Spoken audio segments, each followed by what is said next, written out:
What's up, everybody? And today we're checking out, this is the world's most advanced jet. This is by Megabuilds, a absolutely fantastic channel, which if you haven't checked them out yet, there is a link down below to the original video. Go over to Megabuilds, give them a like, give them a subscribe, all that good stuff. Really, really important that you do that. But this is going to be interesting because not only is it called, this is the world's most advanced jet, on the thumbnail it says, no sonic boom, which really piqued my interest when it was sent to me. So let's check this out. Let's see what it's all about, and let's see how they've achieved an aircraft with no sonic boom. Boom.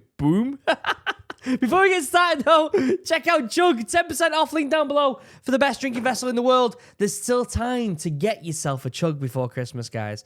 They are phenomenal. They are the best bit of kit you can possibly buy for yourself. Treat yourself. It's that time of the year. You deserve it. You deserve it. Look, free customization. That's my initial. L for Luke. Fancy, right? Look at that. Fancy. Is it going to focus? No, it's not going to focus. Also, the inside comes out so you can clean it while protecting this. Absolutely phenomenal. Using sustainable materials, handmade here in the UK by a small business. I can't recommend them enough. 10% off, link down below. Also, if you haven't seen, I made a drink. Oh, I get so excited when I can crack one of these open in the morning. It tastes so good. Wild berry using Scottish raspberries. It's really, really good. It's got lion's mane and cordyceps in, which if you saw recently on my social media for morale, which you can go over to the Instagram here, the UK decided to recently ban. Well, they haven't banned it. They've categorized turkey tail and Cordyceps militaris as novel foods, which means that you have to pay like hundreds of thousands of pounds to be able to sell it, which is blocking small businesses from doing it. Which, if you start seeing Cordyceps militaris and turkey tail over the next year or two on shelves, question what massive company is putting a lot of money into it, because that's kind of sus. Luckily, we're okay with morale. We use Cordyceps sinensis, which is a bit different. It's hand foraged, which is a little bit more expensive, but we really wanted to go for a quality drink. Not saying that there isn't high quality Cordyceps militaris or turkey tail out there, because it certainly is. But we wanted to go with a different approach. So it's still available. You can still buy morale, which is really good here in the UK. Support the cause. The idea is we're simply trying to get people outside. It's as simple as that. Using natural foods to boost your morale and boost your energy and get yourself outside a bit more. And if that aligns with you, it would mean the world to me if you go to the website, buy yourself some drinks, go to the Instagram, follow that, and then this video will be in collaboration with Drink Morale, where we're doing podcasts and vlogs. So please go check that out. Other than that, let's check out this aircraft. Let's see what this is all about. This is Edwards Air Force Base in California. Dawn breaks over the desert as a strange aircraft taxis onto the runway. Its thin. Nose stretches an unprecedented 11 meters, Whoa. Nearly a third of its entire length. Where other planes have a cockpit, this one doesn't appear to have any windows. What? Since the early days of Is it a drone? supersonic travel, one major problem has remained unsolved. Something no one has even attempted since the tragic story and retirement of the Concorde: breaking the sound barrier without the boom. No one, that is, except NASA. Classic Behind NASA. closed doors, their top engineers have been secretly working on a highly advanced aircraft. The mission? Build a supersonic jet without the explosive sonic boom. Hey, I'm your host, Regis. But why, though? Why does it matter? Is it just because, I mean, the Concorde was a passenger plane, and they didn't want the sonic boom because they were worried about it constantly disrupting, normal life, having these Concordes flying above you, booming constantly. So why do this? Is this supposed to be like a prototype before they make a legit new Concorde? And today, we're uncovering how NASA has been secretly developing the most advanced supersonic jet. Whoa. Kind of cool. It is kind of cool, isn't it? Let's be honest. And is it a drone? This is the sonic boom, an unavoidable side effect of supersonic flight that has plagued aviation since we first broke the sound barrier. In 1947, Chuck Yeager proved that humans could actually fly faster than the speed of sound. But that achievement came with a price. thunderous explosion that would follow every supersonic aircraft. The sound was so powerful that it shattered windows and scared livestock from miles away. That's incredible. Came in with all their complaints. One lady complained that her chickens quit laying eggs. Whenever a That chicken got so scared it stopped dropping eggs. Crazy. boom came, her chickens quit laying eggs. And there were lots of windows broken in the city, and people were complaining about that. This controversial side effect faded away over the years until the 1970s, when an exciting attempt to revolutionize air travel arose. But this is different though, because this is obviously a passenger plane. And if it was successful, the Concorde, there would be loads of them all over the skies. And so there would be constant sonic booms going on. The Concorde emerged as a symbol of the future, a sleek, delta-winged marvel promising to shrink our world by flying at twice the speed of sound. Crossing the Atlantic Ocean in just 3.5 Holy hours, shit. the Concorde offered an onboard experience that felt futuristic for its time. Since passengers couldn't hear the sonic booms from inside the cabin, a large display showed their speed as a reminder of just how fast they were flying. But the contrast between the Concorde's luxurious onboard experience and that of the people who lived beneath its flight path sparked unexpected backlash. What was a marvel to some became a menace to others. I like that this video is getting into a little bit of the history of this as well before it actually gets into this new aircraft. We've obviously watched videos on the Concorde before, and I have mixed opinions about it. As you know, because obviously I've made morale, I'm quite an outdoor enthusiast, and anything that kind of disrupts the calmness of the outdoors, I'm quite against, and you probably gather that. It would disrupt so much stuff. It would disrupt wildlife. Everything would have to change. The way people hunt would have to change. The way animals live their lives would have to change. It would disrupt so much. So I get it. Like, keeping it strictly for military aircraft at the moment, I think is wise until they solve this issue. Let's be honest.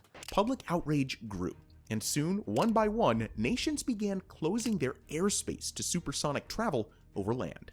Instead of linking continents in record time, the Concorde was pushed out to the fringes of the world, and its routes were confined to open oceans. Still, it endured for nearly 3 decades, a relic of a future that never fully arrived. 3 decades? It was around for 30 years? I didn't know that. I thought it was only for a few years. That's crazy. Let me know in the comments if you have, or if you know anyone who's flown on a Concorde before. Then came the crash. I didn't know there was a 2000, crash either. Air France Flight 4590 burst into flames upon takeoff, Holy killing shit. all on board and shattering the future of the Concorde. Public confidence crumbled overnight. With its high operating costs already straining its future, Wow. the tragedy delivered the final blow. I didn't know By that. 2003, the last Concorde touched down for good. Not because we had given up on supersonic travel, but because we had never solved its most fundamental flaw: the sonic boom that made it unwelcome in the skies. I didn't know that. To understand why this problem was so difficult to solve, we need to take a look at what actually creates a sonic boom in the first place. The moment an air This video is getting into way more details than I expected it to. And I'm really, I love it when videos surprise me like this. I watch so many videos on this channel that a lot of the time you go into it and you end up just receiving the bare minimum at the right amount of time for certain channels to make the right amount of money. And it's just a bit like, but then you watch something like this and it pleasantly surprises you that they're going into detail and they're explaining it properly rather than just saying, hey, here's the new aircraft. Here's a couple photos of it. We're going to talk about unnecessary stuff for 8 minutes so we can get ads on the video and then disappear. But this isn't. This is really going into detail and I like it. craft punches past the sound barrier, it doesn't just create a single boom. It drags a continuous shockwave behind it, like a speedboat carving a wake through water. These merged waves then hit the ground as a sonic boom, measuring around 105 decibels, about as loud as a techno club in Germany. Wow. For 50 years, engineers tried to tame this phenomenon. They adjusted shapes and modified designs, but the laws of physics seemed unbeatable. The boom was considered an unchangeable fact of supersonic flight. Until now. Wow. So just make it pointier. Is that what they've done? Listen, lads, just make it a bit more pointy. We can cut through it instead. Maybe. The X-59, is that what it's called? Today we are witnessing history. How many people are excited to see the X-59? With its revolutionary, quiet, supersonic technology. NASA's X-59 is about to achieve what many thought impossible: supersonic flight with a sound no louder than a car door closing. The thing is, though, like, that's all well and good for this aircraft, but are they going to be able to implement that into more practical measures? The military would be able to use this for drones and reconnaissance and stuff like that, but passenger planes, like, can you imagine if you had to have 30 seats on that, how long it would be? My God. That's the difference between a clap of thunder and a gentle knock, a reduction of 105 decibels to just 75. Wow. But achieving this meant completely rethinking everything we knew about aircraft design. To understand how engineers actually accomplished this, we need to go back to the drawing board. Literally. Designing an aircraft that could trick the laws of physics required a tool that didn't exist in the Concorde era. Whoa. Supercomputers. That's another thing as well with AI, with the rise of AI. Like, shit like this is going to be solved so quickly, isn't it? Like, I follow a lot of AI stuff because I'm quite anti-AI, to be honest with you. I think how can I express it? I think AI has its place for the advancement of technology and innovation through the medical industry and stuff like that. And maybe, like, you know, mathematically with physics and all, I think it's going to be great. But I worry more about AI being used for simple things, to replace human creativity, which is a whole nother aspect. But then at the same time, I mean, it's very philosophical, isn't it? At the same time, yes, humans want, so like breaking the sound barrier, if they could use supercomputers and AI or whatever, and they broke the sound barrier, amazing. That's great for keeping America ahead of its competitors. But at what point do we lose the human's ability to innovate on its own? So, like, when I look at these computer screens and this camera and these lights, all this was made because of the human imagination. Someone was like, how can I capture what I see as a still image? And they made the camera. Okay, how can I not only capture this, what I'm seeing, but a snippet of time? Then they made the video. How can I produce my own light using electricity? Then they made the light bulb, right? Like, human imagination sparks creativity and sparks new products, right? And the moment we start relying on AI to solely do all of this itself, it's not going to be able to innovate and make new things. It's just going to rehash old things. Yes, it can solve issues like this. Maybe that's fantastic. Yes, making it, you know, see an image of someone's MRI scan and be able to detect something that humans can't detect. Amazing. That is what it should be for. But the moment it starts replacing human innovation, I think, is a massive red flag. At NASA's Langley Research Center, engineers started with a fundamental question. How to shock... Which, by the way, I want to know your thoughts on that in the comments. I'd love to know what you think about that. Do you agree with it? Do you disagree with it? Are you for AI? Are you completely against AI? I'd love to know your thoughts in the comments because it's a subject I am fascinated about. At the Langley Research Center, engineers started with a fundamental question. How do shock waves actually behave around an aircraft? Using specialized wind tunnels, they made an important discovery.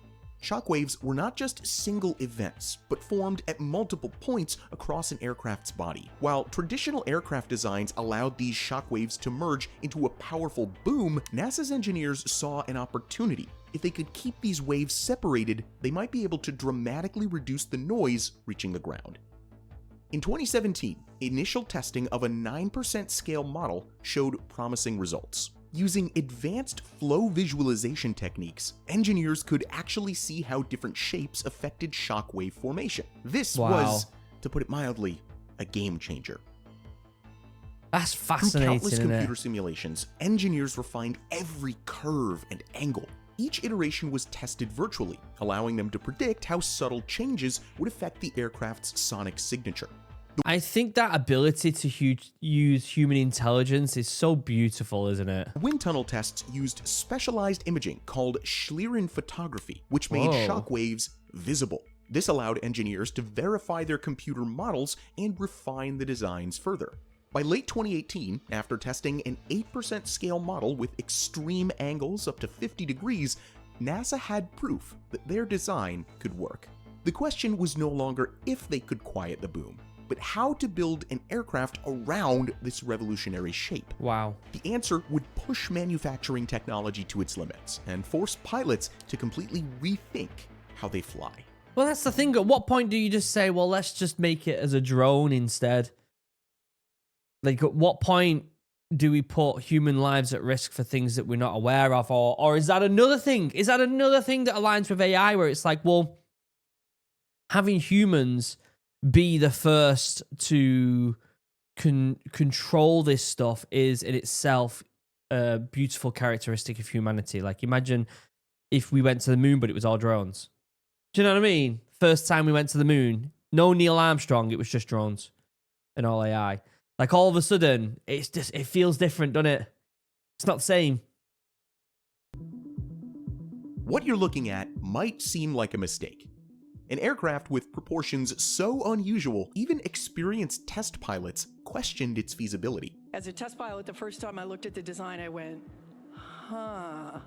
Really had some questions about that. The most striking feature is its nose, stretching an incredible 11 meters, which is larger than a school bus, 1/3 of the aircraft's total length. But this shape isn't just for show, it's about shaping the ripples it leaves behind. At supersonic speeds, air actually behaves a lot like water. Imagine a speedboat that, instead of leaving large waves, creates a gentle wake, kind of like a kayak's.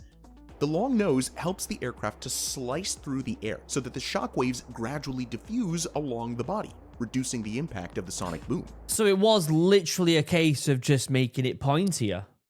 Is that's what they're saying? Is like you just make it pointier and it diffuses the waves, making it as sleek as possible. But this unique nose design created another problem, one that would force engineers to completely reimagine how pilots fly supersonic aircraft. But before we solve that mystery, there's another unusual feature that catches the eye. Unlike traditional aircraft with engines under... Size of the forehead on that thing. Christ almighty. Look at that. It's all forehead, isn't it? It's all forehead. The wings. The X-59's engine sits on top of the fuselage. Now, this isn't just different for the sake of being different. By placing the engine on top, engineers found that they could shield the ground from additional shockwaves. Now, let's talk about one of the most puzzling things about the X-59. The cockpit is not at the front of the aircraft. So how do you fly a jet when you can't see what's in front of you? Well, the solution is something straight out of science fiction. Because this particular jet has no regular way to look forward, NASA placed ultra-high-definition cameras for external viewing. So yes, this is a jet with no front windows. The X-59 doesn't have a forward-facing window, so I won't be able to see where I'm going without a little help. At NASA, we've developed the X... That does make me worry, because what if the camera stops working? then you're buggered, aren't you? Then you're buggered. Internal vision system. But what happens if this critical system fails? Oh my god, he read me mind! Can you believe it? Panic. If the XVS were to go dark mid-flight, the X-59 isn't flying blind. Test pilots have already proven that they can bring it down safely without the high-tech display. Okay. How? Well, by falling back on old-school instincts and some backup visual cues, like the side windows, the canopy's limited view, and a steady stream of critical flight data from the avionics. Okay, yeah. At that point, it's like you've got to have someone who knows exactly what the fuck they're doing, don't you? Let's be honest. Like, if it's a case of that front thing's gone down and you can only look at... It's like being a driver and your windscreen's completely done. Certain drivers are like, I can't drive. And people who have been driving the whole life can be like, oh, hold on a second. Let me just look out the side of the window. I can still park this up and move it around a bit. Maybe that's a bad analogy. Basically, even if there is a glitch, this jet will still know how to find the runway.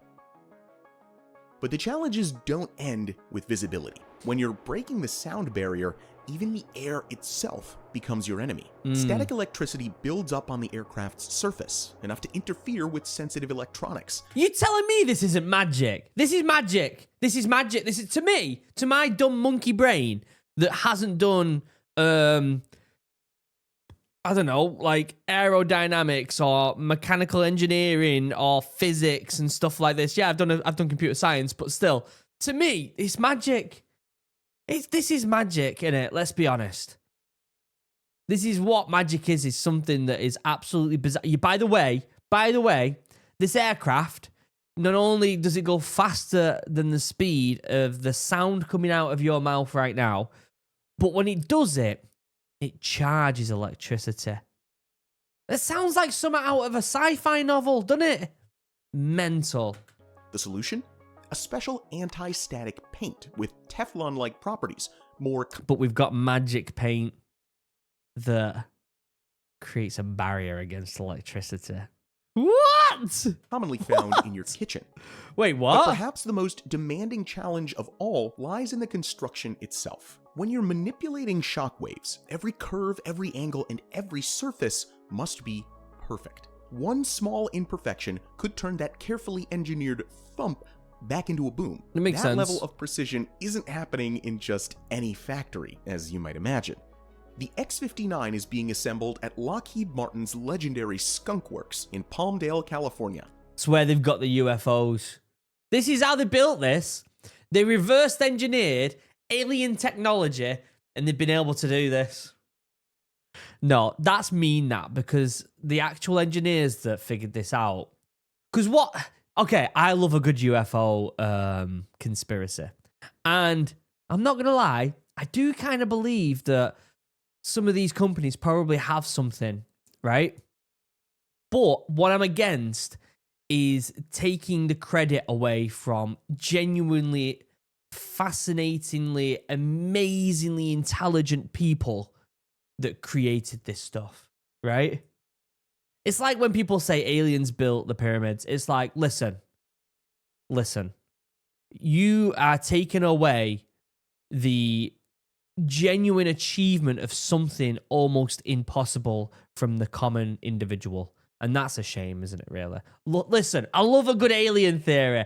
I do. I'm a massive alien nerd. I've read the books. I've done the whole lot. I follow all the David Grush stuff. I'm into it. I watch Jesse Michaels' videos. Like, I'm into it. You don't see this side of me. But at the same time, engineers built this and they deserve the credit. Do you know what I mean? A place where aviation history is rewritten. To keep it lightweight and durable, the build process relies on advanced composite materials crafted with laser precision. Each section takes months of meticulous work, and while the development of the full assembly process has been stretching over several years, it's constantly evolving to adapt to new developments in avionics. So, at the moment, there's only one flight demonstrator in existence, and given its highly experimental nature, there are currently no plans to build additional units. Well, this is obviously a prototype, isn't it? This is the idea of building something, flying it, and be like, okay, we've got something we can work with here. How can we take this technology and adapt it to military aircraft for reconnaissance and you know, other things? And how can we maybe potentially use this for civilian transport? You know, that could be another thing as well. Let's be honest, like, there's a lot of stuff that NASA have built and it ended up becoming common technology. Siri on your iPhone, apparently, was built by NASA. The bump, do you know when you're coming off a slip road on the motorway and there's bumps so that you know how fast you're going? Developed by NASA. And then just so trickled down so that it was sent to the common folk and we can use it as everyday stuff. There's a lot of stuff that we use every day that was done with something like this, that there was a product, or there was an item that built the foundation. It was the prototype they needed to go forward and innovate from it. That's what this is. This has got no use case apart from we can do this. That's it. Here, it's important to keep our expectations realistic. The good people at NASA and Skunkworks are making continuous refinements to the X-59 prototype as development progresses. They're working on a performance-based contract, which is government speak for, this is a high-risk project, so you better not crash this plane. That's why the demonstrator is being tested on the ground and in computer simulations as much as possible. As of March 2025, the plane hasn't even had its maiden flight. The prototype is essentially a hangar queen, undergoing extensive ground testing to figure out what works and what doesn't before it's taken to the skies. For example, its main engine was originally part of the F-18 Hornet and heavily modified to be a part of this prototype. At 22,000 pounds of thrust, it's powerful enough to accelerate the X-59 to Mach 1.4. But first, it needed to start after all of the modifications. How have we, as humans, gone within what? 1,000 years, we've gone from fighting shield walls, right, to flying faster than the speed of sound, to sending probes to other planets. Like, it blows my mind, the acceleration. And it's not a steady curve like this. It's getting more steep, especially with the rise of with AI. It just makes me think, like, we're going to... Okay, from 1,000 years ago to now, the leap of technology we've seen in that small period of time, we will get the same equivalent of a leap of technology within the next 2 or 3 years. That's how quickly it's advancing, right? Well, it probably won't be 1 or 2. It'll probably like 20 years, 20, 30 years. But it makes me think, as someone who, I've just turned 34.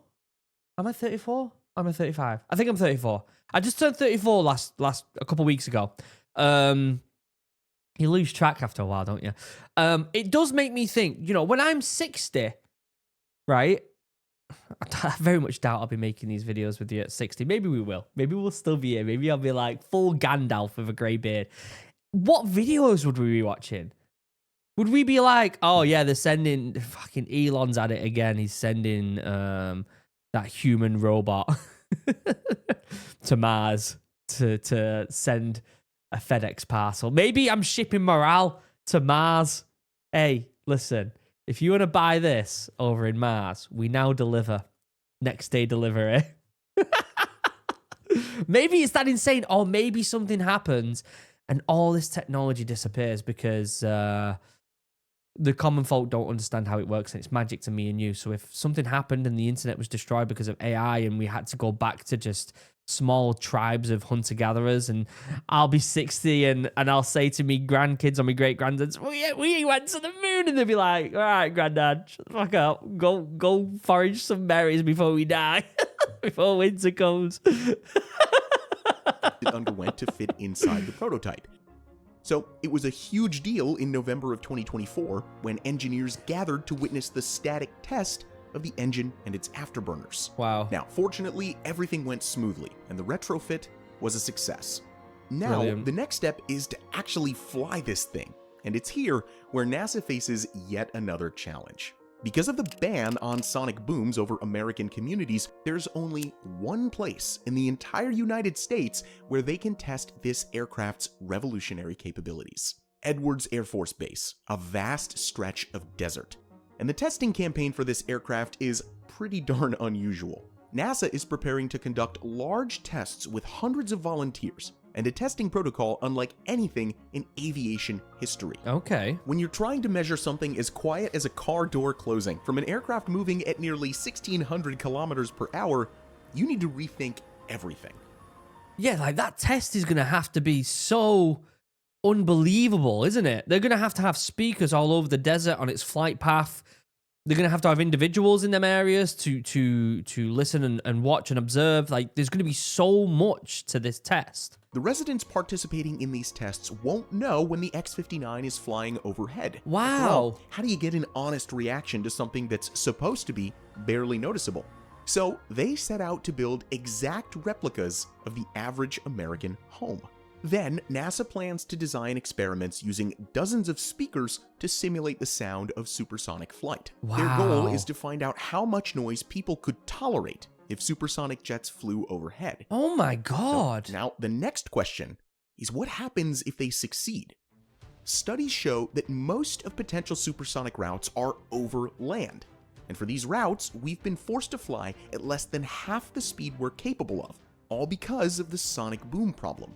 Let's put that into perspective for a moment. New York to Los Angeles, 5 hours today. With supersonic flight, that would be cut to 2 hours and 40 minutes.